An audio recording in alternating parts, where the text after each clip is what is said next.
Hi குட்டீஸ், இன்றைக்கி நம்ம சேனலில் 5th ஸ்டாண்டர்ட் சயின்ஸ் ஒர்க் புக்கோட ஆன்சர்ஸ் தான் பார்க்க போகிறோம். இன்றைக்கி நம்ம பார்க்கக்கூடிய லெசன் பார்த்திங்கன்னா ஃபர்ஸ்ட் லெசன் நமக்கு என்ன கொடுத்துருக்காங்கன்னு பார்த்திங்கன்னா உறுப்பு மண்டலங்கள். இந்த லெசனில் இருக்கக்கூடிய ஆன்சர்ஸ் பார்க்கலாமா? பாருங்கள், உறுப்பு மண்டலங்கள். அதில் பொறுத்துக்க பாருங்கள். மூளையின் மிகப்பெரிய பகுதி அப்படின்னா முன்மூளை. மூளையை பாதுகாப்பது மண்டை ஓடு. பின்மூளை பான்ஸ் அப்படின்னு சொல்லுவாங்க. பாருங்க, மூளையின் பாகங்களை குறிக்கன்னு சொல்லி கேட்டிருக்காங்களா? நம்ம ஸ்கூல் புக்ஸ்லேயே பார்த்துருக்கோம். இது ஒர்க் புக்லேயும் பாருங்கள். இது வந்து பெருமூளை, இது வந்து தலாமஸ், இங்கே பாருங்கள் இது வந்து ஹைப்போதலாமஸ், இது வந்து தண்டுவடம். இந்த இது இருக்குல்ல தண்டுவடம், இதுதான் சிறுமூளை அப்படின்ட்டு சொல்லக்கூடிய பகுதி. சரிங்களாப்பா? நீங்களும் இந்த மாதிரி மார்க் பண்ணிக்கோங்க. அடுத்து மூளையின் பகுதிகளையும் பணிகளையும் விடுபட்ட இடத்தில் நிரப்புக. பாருங்கள், முன்மூளையில் என்னது? சிந்தித்தல் பணி. தசைகளின் ஒருங்கமைவு என்னென்னா நடுமூளை. பின்மூளை சுவாசம், அதுதான் மூளையின் பணி. இங்கே பின்மூளை இதய துடிப்பு, சுவாசம், இதெல்லாம் பின்மூளையோட பணிகள். சரிங்களாப்பா? அடுத்து பாருங்கள், கீழ்காணும் குழுவில் பொருந்தாத சொற்களை வட்டமிடுக. பாருங்கள், முன்மூளை, பின்மூளை, நடுமூளை, இங்கே மண்டையோடு, எல்லாமே மூளைன்னு வருது, மண்டையோடு மட்டும் பொருந்தாமல் இருக்குது. அடுத்து முகுளம், தலாமஸ், ஹைப்போதலாமஸ், பெருமூளை. முகுளம் தான்ப்பா. அடுத்து பாருங்கள், கொடுக்கப்பட்டுள்ள குறிப்புகளை கொண்டு சொற்கோபுரத்தை நிரப்புக அப்படின்னு சொல்லி கேட்டிருக்காங்களா? பாருங்கள், மண்டை ஓட்டினால் பாதுகாக்கப்படுவது. மண்டை ஓட்டினால் பாதுகாக்கப்படுவது என்னது? மூளை. மூளை உள்ளே இருக்கும், அதுக்கு மேலே மண்டை ஓடு வந்து மூளையை பாதுகாக்கும். அடுத்து தண்டு வடிவத்தின் வடிவம் பார்த்திங்கன்னா குழாய் வடிவம். பாருங்கள், தண்டு வடம் இங்கே இருக்குன்னு சொல்கிறோமா? இது பார்க்கும்போது நமக்கு குழாய் போன்ற ஒரு வடிவமைப்பை தருதா? இப்போ குழாய் வடிவம்.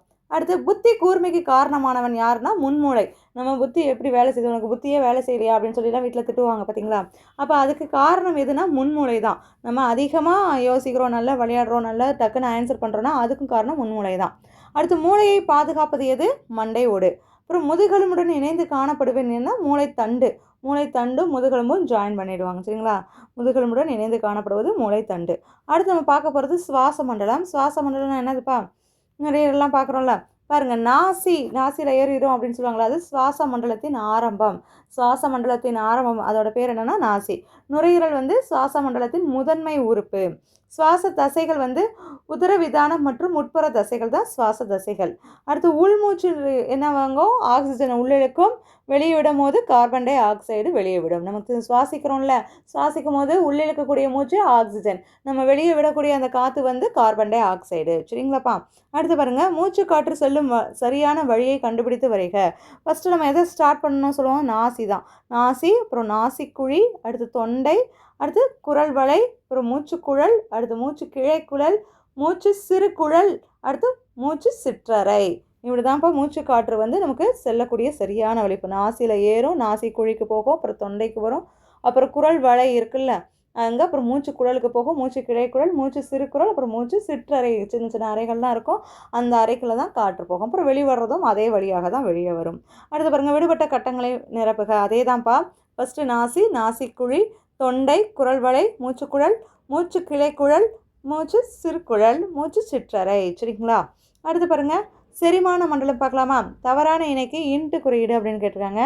கணையம் அப்படின்னா கணைய நீர். பெருங்குடல் அப்படின்னா உமிழ்நீர் கிடையாது, வாயில் தான். உமிழ்நீர்னால் நம்ம எச்சில்னு சொல்லுவோம்ல, அதுதான் உமிழ்நீர்.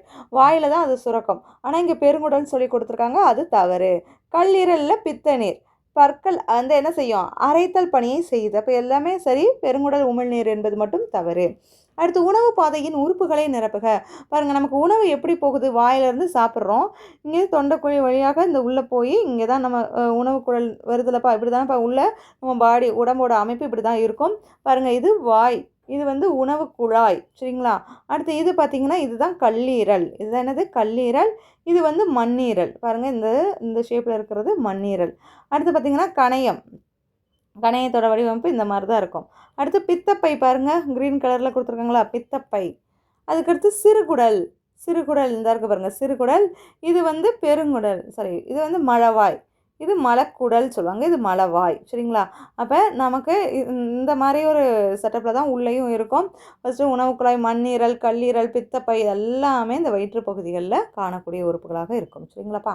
அடுத்து பாருங்கள், குழுவில் பொருந்தாத ஒன்றிற்கு மட்டும் டிக் செய்கன்னு கேட்டிருக்காங்களா? பாருங்கள், எது பொருந்தலை அப்படின்னு பார்த்தீங்கன்னா, இப்போ மேலெண்ண சுரப்பி அப்படின்னா நாவடி சுரப்பி தான் பொருந்தாது, மூளை கீழ்த்தாடை சுரப்பி கிடையாது. அப்புறம் புரதம், பெருங்குடல், கொழுப்பு, கணைய நீரில் புரதம் தான். சரிங்களா? இப்போ இங்கே வந்து மேலெண்ண சுரப்பி, இங்கே வந்து புரதம். அடுத்து பாருங்கன்னா இரத்த ஓட்ட மண்டலம். இரத்த ஓட்ட மண்டலம் பாருங்கள், இதயம். இதயத்தில் பார்த்திங்கன்னா என்னென்ன உறுப்புகள் இருக்கும்? இடது ஆரிக்கிள், இது வந்து இடது ஆரிக்கிள், இது வந்து வலது ஆரிக்கிள். அதே மாதிரி இது இடது வென்ட்ரிக்கிள், இது வலது வென்ட்ரிக்கிள். இதுதான் இதய தசை. இந்த பாகம் எல்லாமே இதய தசை அப்படின்னு சொல்லுவாங்க. இங்கே பாருங்க, மேலே கீழே, இங்கேயும் மேலே கீழேன்னு இருக்கா. அப்போ வடது ஆரிக்கிள், இடது ஆரிக்கிள், வலது வென்ட்ரிக்கிள், இடது வென்ட்ரிக்கிள் அப்படின்றத நம்ம மார்க் பண்ணிடணும். அடுத்து பாருங்கள், கூம்பு வடிவ உறுப்பு எதுனா இதயம். இதயத்தோட வடிவம் பாருங்கள், இப்படி வந்து இப்படி கூம்பு மாதிரி இருக்கா, கூம்பு வடிவ உறுப்பு. இப்போ இரட்டை அடுக்கு சவ்வு பெரிகார்டியம். ஆக்சிஜனேற்ற இரத்தம் தமனிகள். ஆக்சிஜனற்ற இரத்தம் வந்து சிரைகள். சரிங்களா? அடுத்து பாருங்க, சரியானவற்றிற்கு டிக் குறியும் தவறானவற்றிற்கு இன்ட்டு குறியும் இடுங்க அப்படின்னு கேட்காங்களா. இதயம் 4 அறைகளை கொண்டது. அது சரிதானப்பா? ஓகே. இதயம் ரத்தத்தை உடல் முழுவதும் அனுப்புது தானே, அப்போ அதுவும் சரிதான். அடுத்து, இதயம் சுவாச உறுப்பு ஆகும். இதயம் வந்து சுவாச உறுப்பு கிடையாது, அது தவறு. நுரையீரல் தான் சுவாச உறுப்பு.